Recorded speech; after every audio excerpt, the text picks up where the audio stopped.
headline reads, 4 top 25 teams fall. You know what? For once, it's nice to not have Oklahoma Sooners as part of that headline. I like that. Rather than take the L, they gave the L to Michigan. Welcome to week 3 of the MidWeek College Football Breakdown. I'm the AntMan, Brandon Stevens up top, Dalton Miller down low, ready for this week. But first, we're going to take a look back at all the fun we had in prime time on ABC, because it feels like we haven't had that much fun in a little while. Our OU responsible for giving the Wolverines their very first loss of the season and dropping them from their number 15 spot. Guys, is this a fluke or a foreshadowing of 2025? Brandon, I'll start with you. Man, I mean, I'm not going to say it's either. I mean, we got a tough road ahead of us. What I'm going to say is it is a foreshadowing that we're not going to lay down for anybody. And we're not the team that we have been in the past several years. I mean, just watching this game, I mean, you guys realize Bryce Underwood did not complete double-digit amount of passes? Yeah, 9 passes. He was 9 for 24, averaged 5.9 yards an attempt, which is awful. It's bad. But you know what? When you're a freshman quarterback and your defensive line that you're opposing is 2.5, 3 yards into the backfield like that, yeah, what are you going to do? I mean, I felt like the coaches didn't give him enough opportunities to, really take the deep shot. And I also feel like there was a couple times where he had a wide open receiver running that was a touchdown and he just missed him because he was too worried about getting away from the rush. You guys remember last week I said I was very concerned about our trenches. I didn't feel like offensively, I didn't feel like our trenches were very good against Illinois State. Defensively, I didn't feel, and I even made the comment last week. I don't want to hear the coaches saying we just held some stuff back. We weren't showing our full game against Illinois State. No. I don't know how you do a retraction on a podcast, but rewind that shit. Crap. And hi, Mom. Yeah, sorry, Mom. I think they held stuff back. I really do. I think they held stuff back.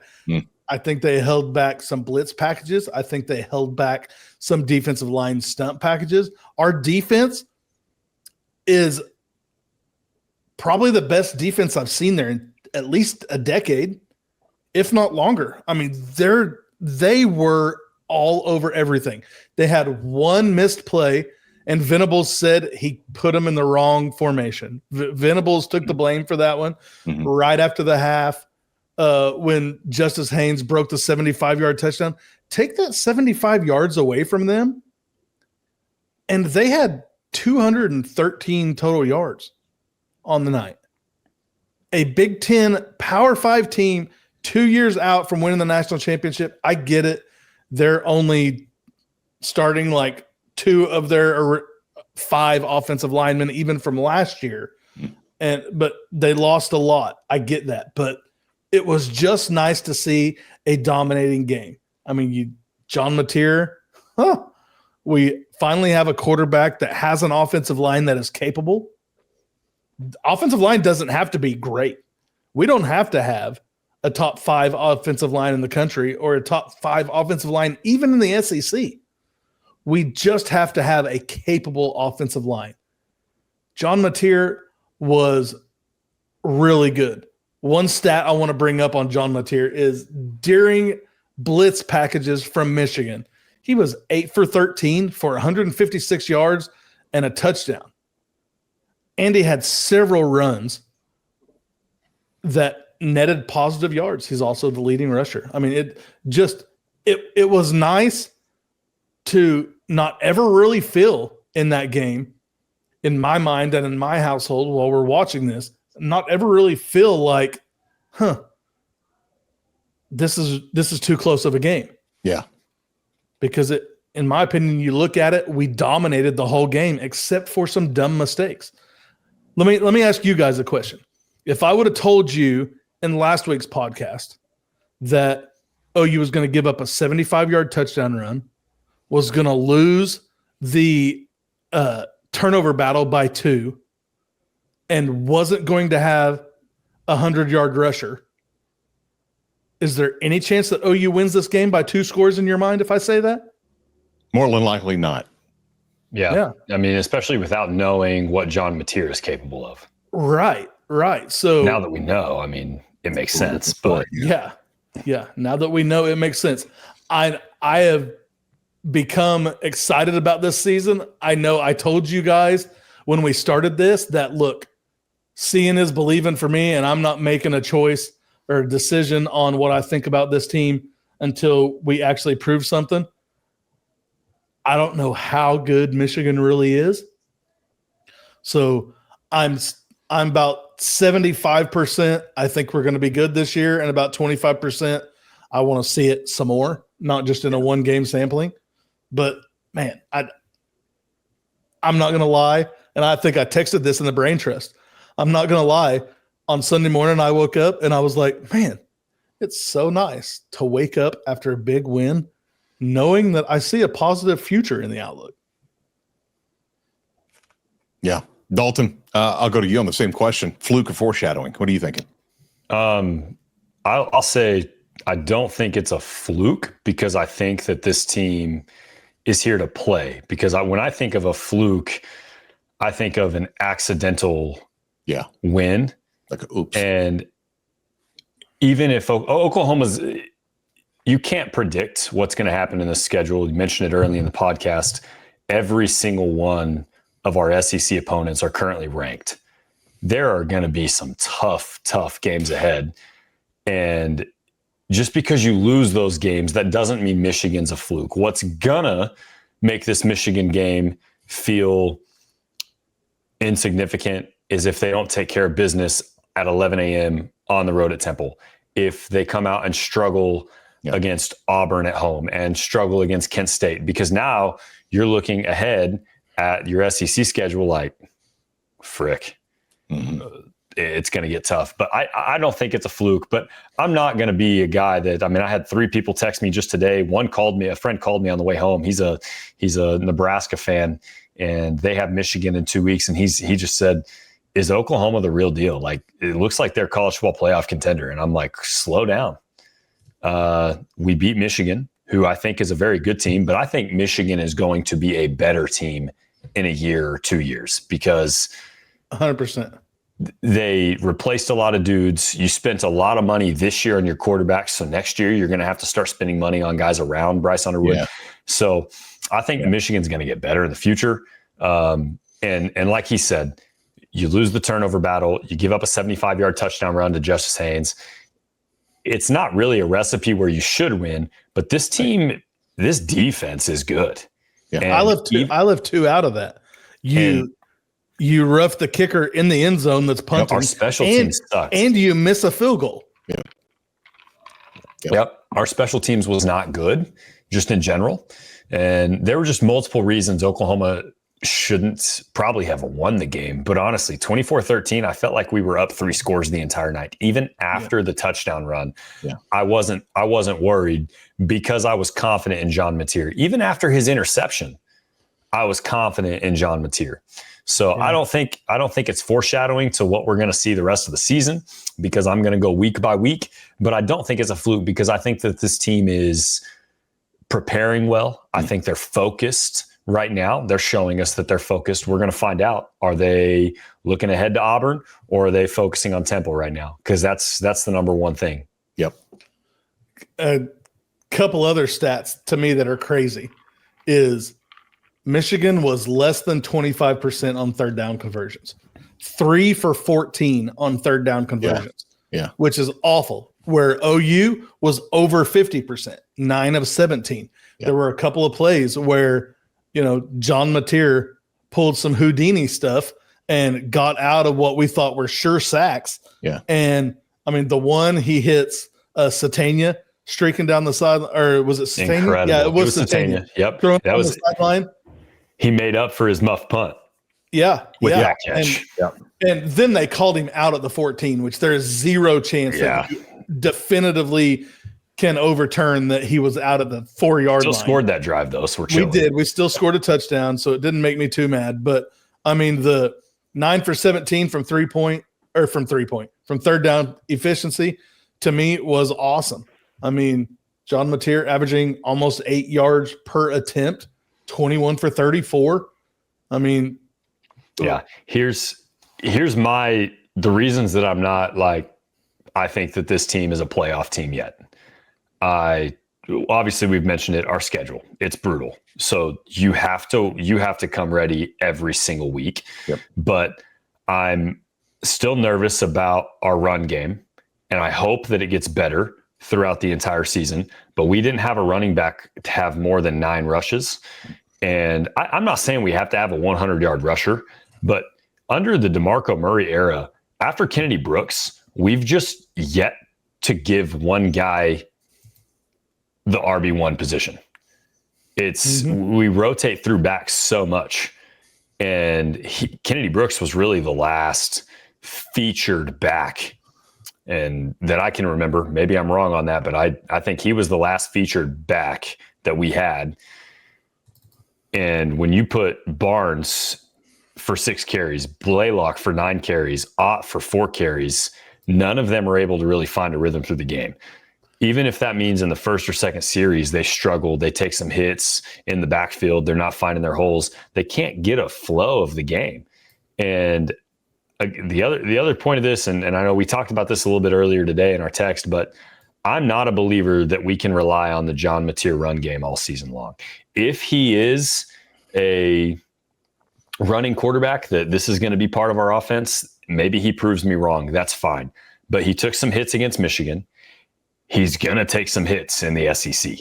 Yeah. And it's week to week to week to week. Yeah. And we saw it. We lost Dylan Gabriel, who was playing well at a time for 2 weeks because he took a hit on quarterback runs. And I'm nervous about that. And maybe I'm wrong, and I hope I'm wrong. Maybe we can run him 19 times and win 10, 11 games. That's great. But I'm nervous that I don't see why he needs to carry it 19 times, and we don't even have a running back in double digits. I don't either. I mean, if you look at the stats, he carried the ball as many as all 3 of our running backs did. Yep.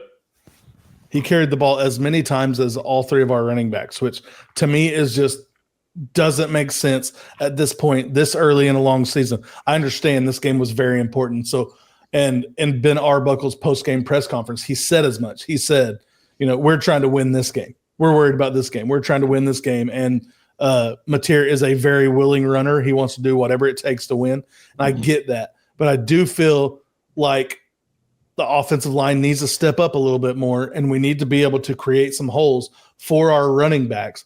And then you don't call as many John Mateer runs. If some of them are improvised from his Houdini acts that he has proved that he can make, then some of them are improvised. But I don't think he needs to have that many called runs in the game. And if he does, I have a hard time thinking that he's not going to get banged up and dinged up throughout the year. And even though we all love Michael Hawkins, we don't want to see him in the game unless we're up by 30 points in the fourth quarter. Yeah, we would love to see John Mateer Hawkins at Temple in the third and fourth quarter. That would be incredible. But we all were talking about a Josh Pate video today. I hope that he's right and that Mateer doesn't carry it more than 9 or 10 times against Temple. Use our running backs and use our receivers. That's one of my favorite things about our offense right now is the fact that I believe we have some reliable targets for John Mateer. Mm-hmm. And even if he doesn't have great ball placement or he's throwing under pressure, they're pretty dang good at catching the ball. And I think we really do need to point out we have a dude at tight end.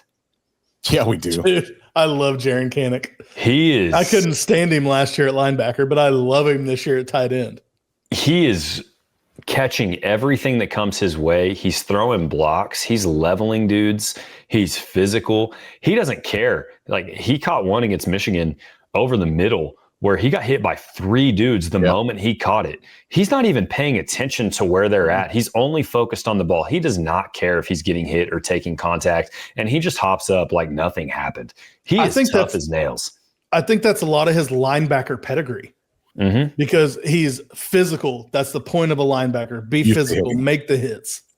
And so it's great to have them that catch in the first drive. First drive saved us. Where he made that amazing catch, kind of tipped it to himself, kind of bobbled it a little bit, but that whole first drive. Unbelievable. Like, what was it, a 43-yard pass down the middle, I think?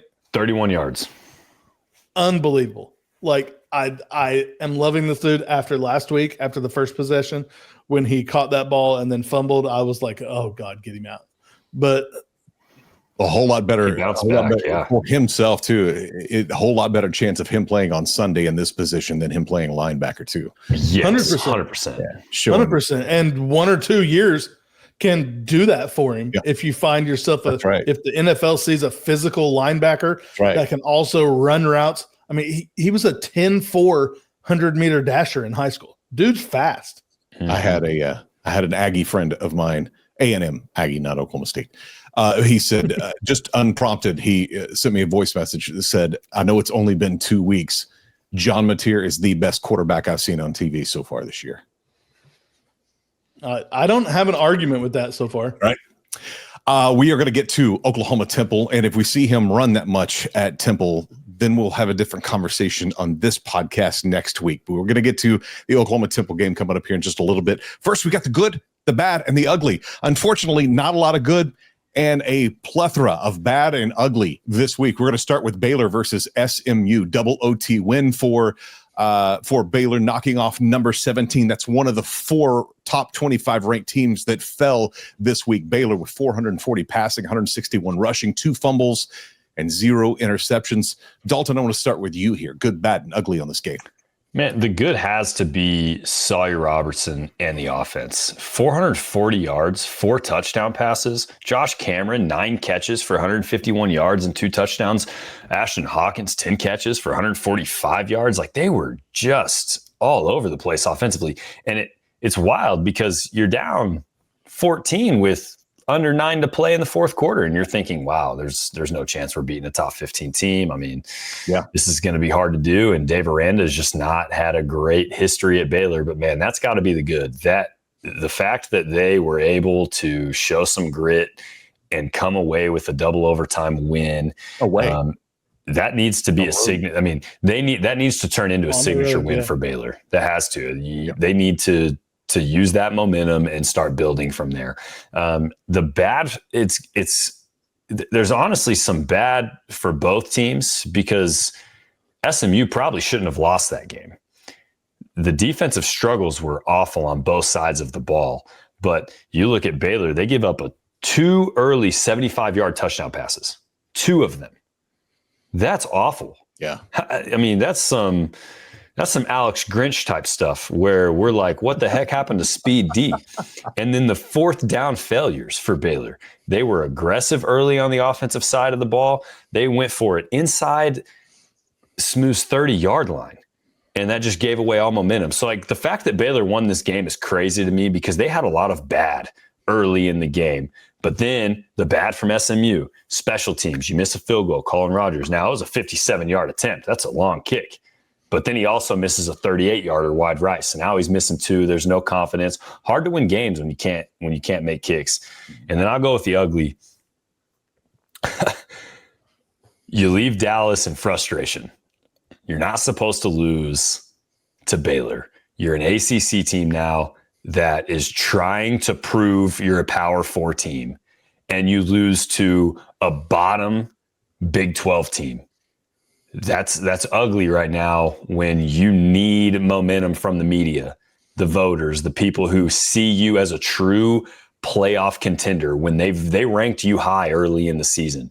So I think SMU has a long road ahead to get back to where they believe the voters believe they're a college football contender. Obviously, if they win the ACC, then they're in no matter what. I don't see that happening though. So I think that this is going to be really tough on SMU to bounce back from this double overtime loss.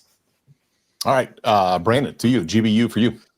I mean, GBU for me is a lot similar to Dalton's. I mean, Sawyer Robinson, number 1, is the good.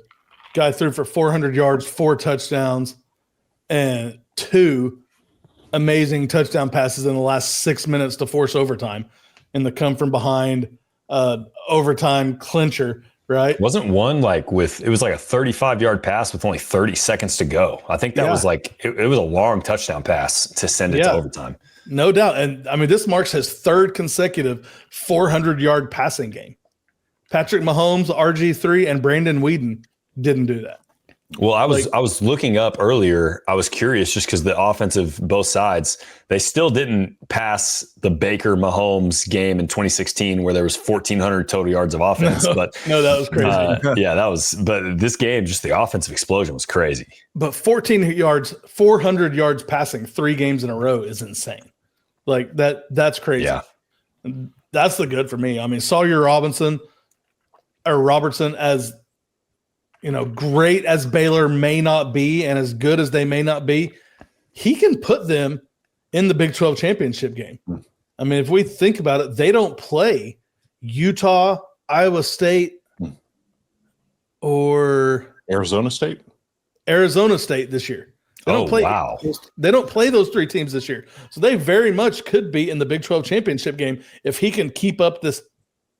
He doesn't even have to keep up 400 yards a game. But if he's playing like he's playing, if he keeps 400 yards a game, he's winning the Heisman. Well, I don't care how many games they win. But yeah, that's crazy. I mean, to me, the bad is SMU's kicker. Like you said earlier, he missed one from 57 and then another one for 38 yards in overtime or in double overtime that sailed wide right. He makes either one of those, they win. Like it's insane. I mean, left the fans pretty mad.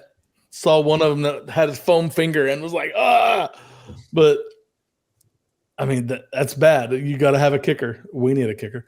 But the ugly was SMU's defense. They just got roasted all game. TJ Harden, the running back for Baylor, ran for 115 yards and 3 touchdowns. Like you said, Kevin Jennings threw 2 75-yard touchdown bombs in the first half just to keep it close. Just to keep it as close as they could. I mean, golly. SMU still couldn't close the deal because their defense just gave up a lot. I mean, they let Baylor not only catch up, but then they win in double overtime on their home turf. It's brutal. That's the ugly for me.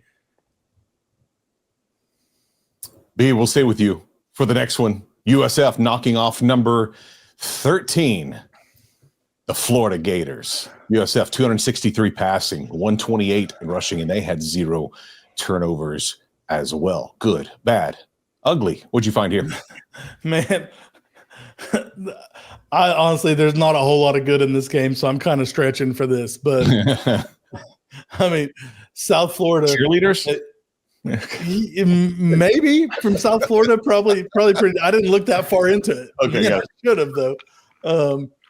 And the good to me is just South Florida pulling off a massive upset against number 13 Florida. I mean, South Florida coming into their game. I believe this week they play Miami. Yeah, they do. So coming into that game against Florida, you're like, oh man, you got Florida and Miami back to back. Well, then they beat Florida, and now they have a chance at the Florida state title. Coming up this week. Yeah, exactly. But I mean, when they make the walk-off kick from Nico Martin Grammatica's son or nephew. Not sure. I don't know. Sure. Yeah, definitely related to him. And they talked about, I can't remember if it's his son or his nephew, but that throws USF into the top 25. They're number 18 now. They've had two ranked wins in as many weeks this year. So USF doing pretty good. The bad was Florida's discipline was just horrible. Yeah. I mean, in the fourth quarter, USF lineman and defensive tackle Brandon Bett got into it. Bett was ejected, gave him a 15-yard unsportsmanlike conduct, and there the script kind of writes itself. Yeah, because that puts them in field goal range and gives Grammatica the chance to make the winning kick. The ugliness is just Florida's offense showed up, but they didn't make it count when it mattered. Right. To me, Florida's offense just didn't punch the ball in. In the first half, they only managed field goals. They failed to convert on long drives that they had, and they struggled to the point where the fans were getting unruly. I have a good friend here that's one of my volleyball buddies, and he's a big Florida fan, and he's like, I want Billy Napier fired. I'm so tired of this. He's horrible. And I don't necessarily agree with him. He has not been good while he's been at Florida. Right. But Florida's special teams was bad. They had a blocked punt, bad snap. I mean, they just compounded their ugliness for the whole game, and the ugliness was just the offense, and the special teams were not good for them either. And now USF has won 2 ranked games in a row. I just read that Napier signed a 3-year extension. Was that before the season? And I just saw the article today, or was it after this game? No, I'm pretty sure it was before the season. This game. Yeah, I'm pretty sure it was before the season. And they're somehow I heard that they're looking. I didn't hear this. I'm just making this up. But they're looking for a clause in this. They're totally looking for a clause in this contract that gives them an out. Because man, you talk about seats being hot. I'm gonna go right now on record saying I think he's the first Power 5 coach to get fired this year. Good, bad, and ugly for you, Dalton, on this one. Yeah, I mean, this is USF's first ever win at Florida. Mm-hmm. That's historic. That's a big deal. Ever. Yeah, ever. And the good for me is USF's defense. He mentioned it. Florida could only score field goals. They held Florida, and who was supposed to be a great quarterback this year, high-power offense. Yeah, they held DJ Lagway and that offense scoreless from touchdowns in the first half. That's the good. I mean, you walked into enemy territory, obviously with a chip on your shoulder, and you just said, we're here to hoop. Like, we're playing ball today. And DJ Lagway was shut down. The bad was the same as Unk. The discipline, the meltdowns that the Gators had all game long. 11 penalties for 103 yards. A kid ejected. Like, what is Billy Napier doing? Like, you do have to question the culture at that point of what is happening on the field, because you're going to face adversity in college football. And you got to think to yourself, that's Florida's chance. When things aren't going well, you can't find the end zone. You're losing to a team that you're not supposed to be losing to at home. The fans are getting restless. You got to come together. And they just disband. They just fell apart, separated, started playing for themselves. It was bad. The ugly is built onto that for me. The drama, spitting on a player. Just, again, I think the ugly is the culture and what's happening now. The fans, the media, they're all questioning the direction of Florida's football program. And they're supposed to be this like SEC team that is built on toughness, and they're supposed to be the best team in Florida. You're supposed to be better than Florida State. They're supposed to be better than Miami. They're supposed to be better than South Florida. But here we are. So I think that this is really, really bad situation right now for the Florida Gators. And Billy Napier, he's got to find a way to turn things around quickly. When I saw that clip of him spitting on him, I'm thinking, did you not watch Thursday Night Football? Right. Did we didn't watch the kickoff of the NFL season, clearly, or was it but I can do it better? That's kind of what I thought. Like, you saw what happened on that. They didn't even get a playoff. Maybe his loogie was thicker. Man. We got one more here. I'm going to stay with you, Dalton, on this one. Coaches talked earlier in the week, not to each other, but to the press, and they kind of talked at each other through the press. It seems like that Mike Gundy wants to be stuck in 1994 and the way things were done then. And, of course, Oregon's coach is like, no, we play like it's 2025. It's awesome. It ended up in 69-3 beatdown, talking about OSU. Taking on Oregon. OSU 67 yards passing. 67 yards passing, 144 rushing, 2 interceptions. That should just tell you who won right there. Oregon, 319 passing, 312 rushing, and 0 turnovers. That's how you get to 69-3. Good, bad, and ugly for you, Dalton. What I just said, the stats. Yeah. I guess the good is Oregon. Pull your shirt Just up. in general. There you go. Better. There you go. I think just in general, the good is Oregon. I mean, honestly, this reminded me a lot of when Colorado went into Oregon, and they were talking a lot about Sanders and how good they were going to be, and they were going to go in and upset Oregon. And Dan Lanning just told his team, this is locker room material, and they just pounded Colorado. This is exactly what happened, only there's way less hype around Oklahoma State. Yep. And Oklahoma State, I don't even think they're playing football at this point. I don't know what. Yeah, something. I don't know. The good is Oregon. I mean, 69-3 is crazy. The bad and the ugly. This is Mike Gundy's worst loss in his tenure at Oklahoma State. It's the worst loss in over a century for like margin of victory for a team against Oklahoma State. They gave up 631 total yards of offense. That's stupid. They tried out a new quarterback in Zane Flores, and he threw 2 interceptions. Both went for pick sixes. I don't know. I'm at the point too, like, I question if Mike Gundy even cares. Like, he can argue all day. I want to stay in the old ways. I want to build a culture, and I want to develop players, and I don't want to have to pay them and all that stuff. That's fine if you want to do that. I think that's a cop-out. I think he's literally just so pissed at the things that have happened at Oklahoma State, him not getting to hire his own coordinators, them getting upset with a lot of things that he's done over the past to just decline the program. Like, after he beat Oklahoma in Stillwater, that dude said, Oklahoma State's not going to fire me. I'm going to stay here as long as I want. I don't think he cares anymore. Yeah. So it's really ugly in Stillwater for any fan who does care, because they are not going to win games anytime soon. Good, bad, ugly. Brandon. I mean, same. The good is just Oregon overall. I mean, Dante Moore, carved up Oklahoma State with 266-yard passing, 3 touchdowns, and their rushing attack put 312 yards up behind their starter, Noah Whittington. Oregon averaged a first down at every play of the game. They averaged 10.2 yards per play.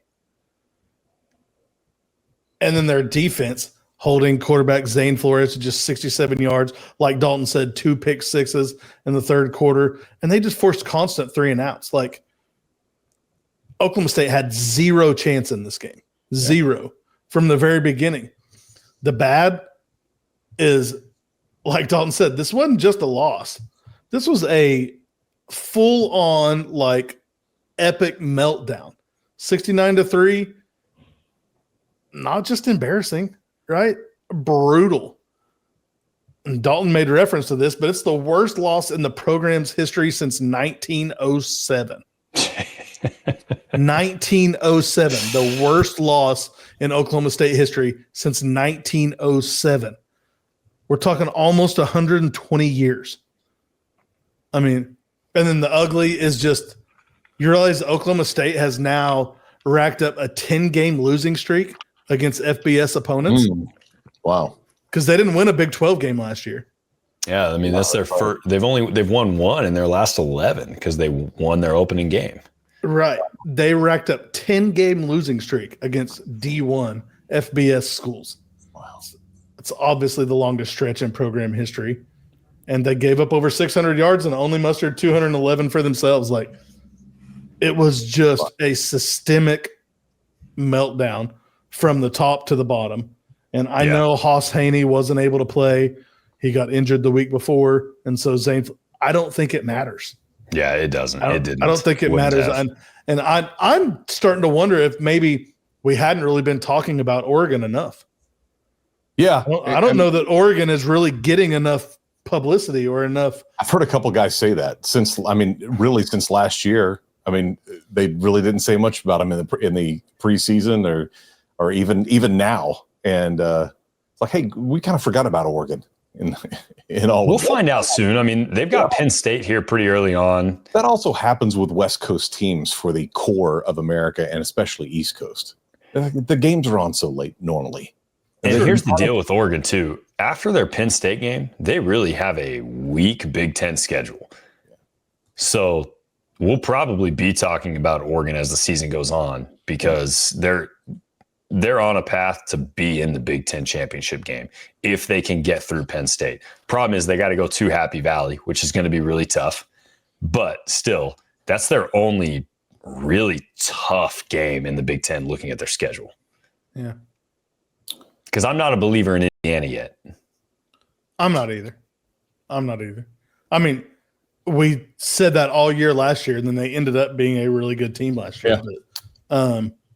Yes, but I don't know that we're in that spot this year. Games that they were, I mean, sure, they were. A lot of Big Ten has their tiers. Also brought that into the limelight. Yeah. Google me. Google me. Right. Go on and Google it up. I win. Do you guys ever? It's a rhetorical question because I know the answer is yes. But you have those conversations with your wife, and there's a back and forth, but you really can tell she's not listening to what you're saying. Right? I had that this week, and I could tell that that's where we were. And I said, "Yeah, this coming week." And we live in central. I live in Central Texas, close to a town called Temple. And I said, "Yeah, this coming weekend, Oklahoma is playing Temple." I heard, "Oh, cool." I said, "Temple High School." She goes, "Oh, cool." Yep, you're not listening. Not listening to what right now. Temple University. It's not actually in Texas. In case you, I thought you were gonna say that she was about to ask you, "Oh, we should just go to the game if it's here in Temple." We were that close. Temple first two games, UMass and Howard. Put up big numbers, 42-10 against UMass, 55-7 against Howard. In the first one, 276 passing, 191 rushing against Howard, 231 to 329.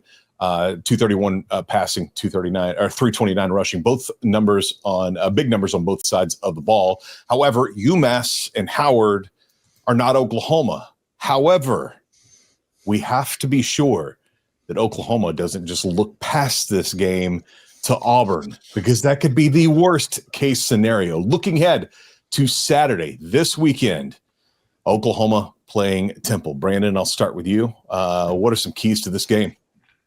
I mean, we just need to somehow muster 2/3, right? Yeah, so we need to somehow muster 2/3 of the intensity we had in that Michigan game. If we can do that from a play calling aspect and from an execution aspect, then we should be fine. I mean, their quarterback is a decent quarterback. Evan Simon, I mean, he's completing 77% of his passes. I mean, averaging 12.1 yards an attempt, but he's thrown 9 touchdowns, hadn't had an interception yet. School record last week. Yeah. 6 touchdown passes. They're just not. I mean, and I can't decide if I want to say this or not, but I'm going to go ahead and say it. They're just not our caliber. Yeah, it's hard to get up for these games, and that's usually the ones that make you trip a little bit. It is. I mean, and we've all define this team, though. I mean, yeah, you're right. We've all played sports in our lives, and we all know that it is hard to get up for the games that you're like, I could beat them in my sleep. Yeah. Right. Which this Temple team last year, they made us struggle for a vast majority of that game, and they've gotten better this year.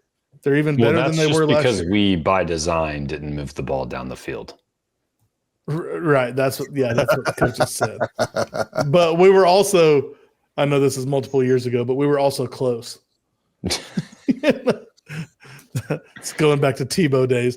But I mean, their offense, I mean, averaging 513 yards a game so far. Yeah. Pretty good. Yeah. Their defense has only given up 211 yards per game. They haven't played anybody. Right.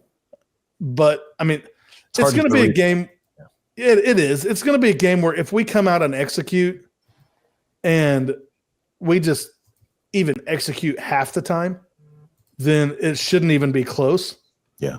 The deal is we have to come out and execute. Period. Yeah, for sure. I mean, we just have to come out and execute, and if we can do that, I mean, my keys to the game are keep it physical in the trenches, maybe win a turnover battle for once because we are -4 on the season in turnovers. It would be nice to win a turnover battle for once, see this defense actually get some turnovers, but I just want everything cleaned up a little bit. Yeah, it's a great opportunity to do that. Learn how to catch a punt, learn how to not rough the kicker, things like that. Yeah. Satania's one muffed punt away from me being completely out on him as our punt returner. You can be a great receiver, but that does not mean you can return punts. That's right. Catch the freaking punt. Yeah. We had issues at Oklahoma with that. So many issues. I mean, he had another one that he caught, but he was like running up and to the left and basically dove and caught the ball. Well, how about the drop? He dropped a third down pass just right into his hands. Yeah. He was turning upfield before the ball got really into his hands. Yep. So he didn't want to get hit. Yeah. Don't muff the stinking punts. Yeah, just hold on to the ball. Any keys to the game, Dalton, you'd like to throw in here? I really want to see us establish a run game, not with our quarterback. Same. I really want to see us establish a run game. Same. But I think the big deal is when you're on the road, 11 a.m., which these guys haven't done yet. Yep. It's after the high win of Michigan. You have to set the tone early. If you let a team like Temple hang around, if we win the toss and we defer and we let them drive down the field and even kick a field goal, but their quarterback gets some confidence against our defense, it's going to let us know pretty quick that we are not awake at 11 a.m. for this game, and we're not focused on what the job is right now. So I want to see us set the tone early on the first couple series. I want to see us in the backfield. I want to see us play physical football like we did against Michigan. That's the key. Yep. I agree. I mean, it's 11 a.m. game, and they're losing an hour.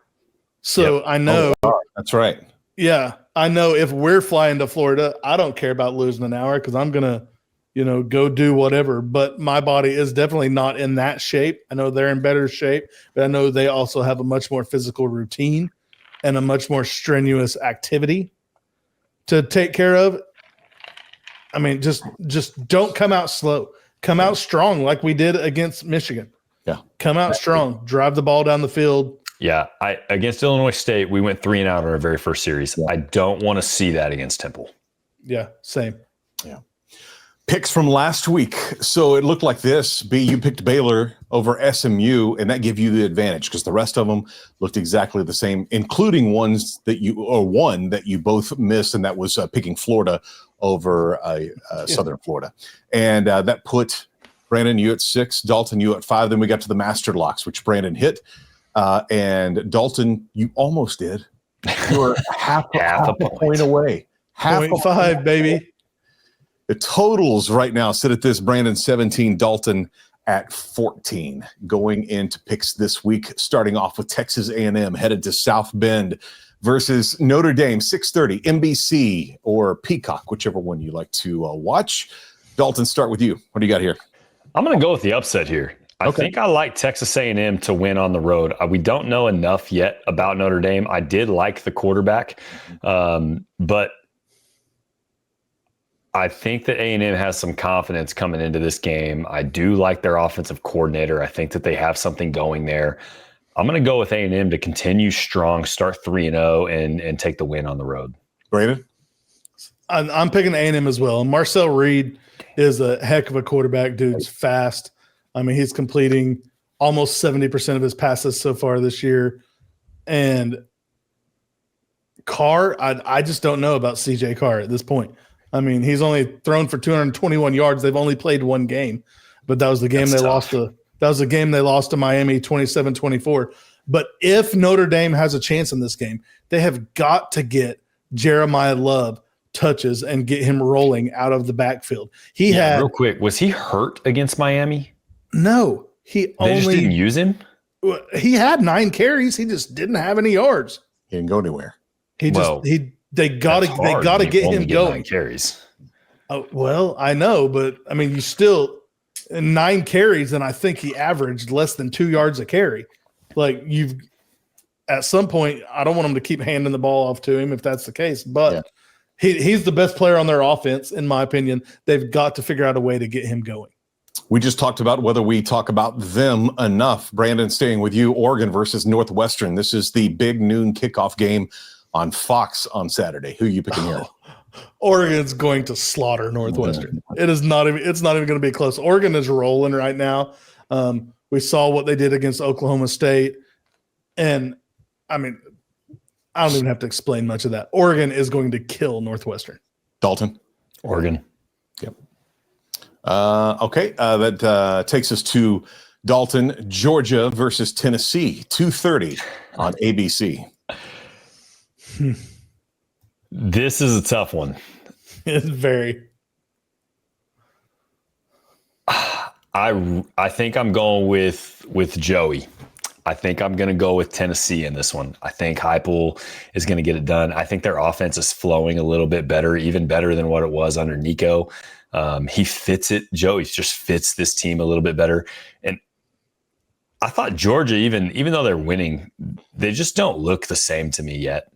And I think this is going to be a signature win for Josh Heupel this season. So give me Tennessee over Georgia. Okay, Brandon. All right, we got another one that we're going different again. That's good. I'm going to take Gunnar Stockton in Georgia, and I'm not taking Gunnar Stockton in Georgia. I'm taking Georgia's defense. Yeah, their defense is just as good as it always is. I mean, they're giving up. They played 2 games. They've given up 6 points and 7 points. I know it's against nobody, but still to give up 6 points and 7 points, even against nobody. And a lot of those, in that game against Marshall, that first game of the year, I mean, they had their second and third string in the third and fourth quarter, and their second and third string was still stopping Marshall. I think Georgia and Kirby Smart get this done and win a big one on the road at Tennessee. Just by the names on it, it sounds like it could be a teen angst drama, and how appropriate that it's on the CW at 3:30. South Florida versus Miami. Brandon, who you got in this one? Bro, I think I'm going to roll with South Florida. Okay. They are playing good ball right now.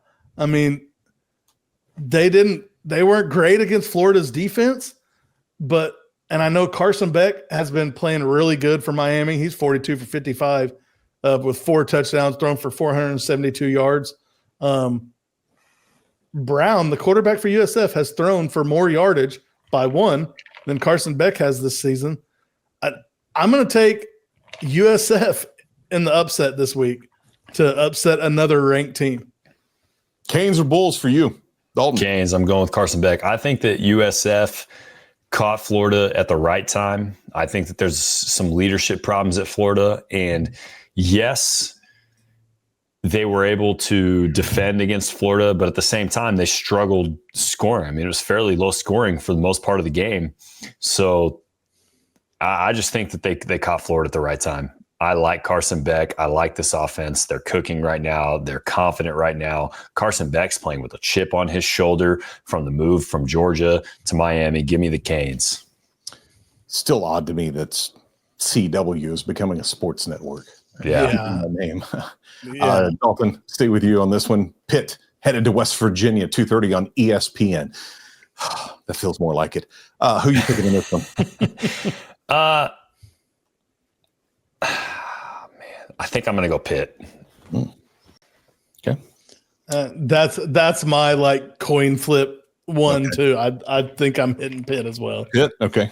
Good for you too. Awesome. All right. On ABC at 11 o'clock, Wisconsin headed to Alabama. You didn't say much. So Brandon, it stays with you. I'm going to go Alabama. I know they had the miserable showing for Ty Simpson and that offense and really the defense against Florida State in their season opener. I know they only played Louisiana Monroe last week. They put up 73 points in a hurry in that game. I think the offense is finally clicking. Ty Simpson and the Alabama Crimson Tide, I think, are going to take this one. Okay. Dalton? Yeah. Though Wisconsin's only given up 10 points this season, they've also only played Miami, Ohio, and Middle Tennessee State. Yeah. So it's hard to know how good they are. Do I think I saw the spread and I was a little confused by 20.5, but I still think Alabama's going to win this outright. All right. Last one, Florida headed to Death Valley. Wow, what a time to go into there. Taking on LSU, 6:30 primetime game on ABC. Dalton, staying with you here. Who you picking? LSU, no brainer for me. Like, I don't even know how Florida responds after last week. I mean, you have to make some massive changes in a week to go into Death Valley and win. I mean, massive. So LSU's going to, I think, roll in this game. U2B?